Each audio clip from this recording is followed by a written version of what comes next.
mean, I think St. Louis and beer, it's just like a part of the DNA. When people come into the brewery and talk about the history of beer in St. Louis, one statement that I really like to kind of go by is, you take 55 south, you pass by Falstaff, you pass by Anheuser-Busch, and you pass by Lemp Brewing Company. You've got three of what were the titans of the industry, which is pretty cool to see. Yeah.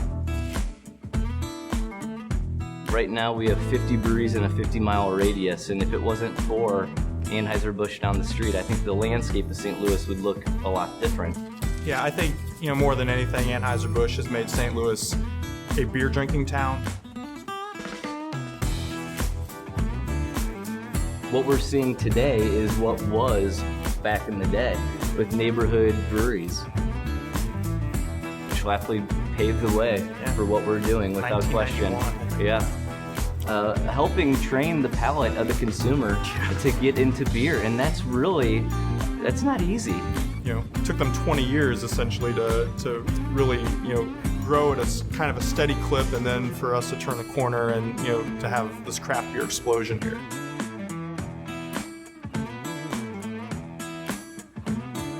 In 2011, that's when Urban Chestnut opened up. That's when Second Shift kind of made their leap. Mm-hmm. Civil Life opened up, Perennial, and Four Hands. Yep.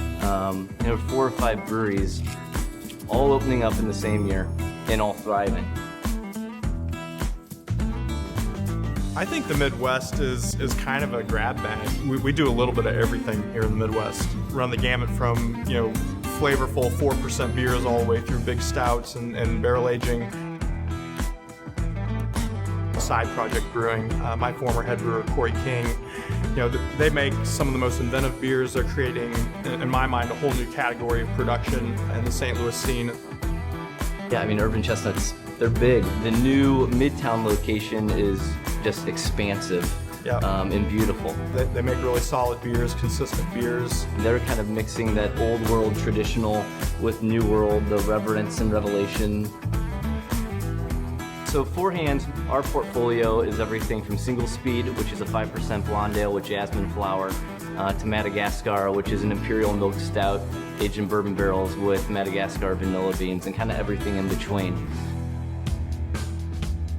Right now is an exciting time for our brewery as we're getting into a Abraxas season. So Abraxas is a Mexican chocolate stout that we make, nice and smooth, and then it has cinnamon, vanilla bean, ancho chilies, and cocoa nibs.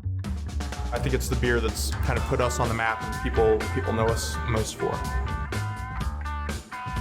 The architecture in St. Louis is amazing. We're a historic old city.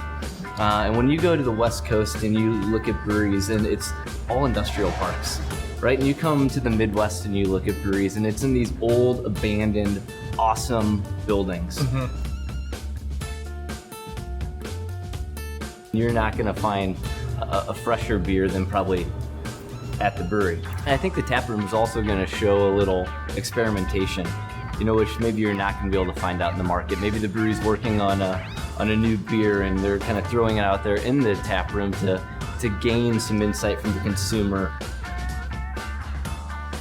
I think our quality, though, is strong. Just because there's a lot of breweries popping up in a place doesn't mean that they're all making, great world-class beer. I feel like a lot of the breweries that have emerged in the St. Louis scene in the last 5 or 6 years are at that level where they're producing very high quality.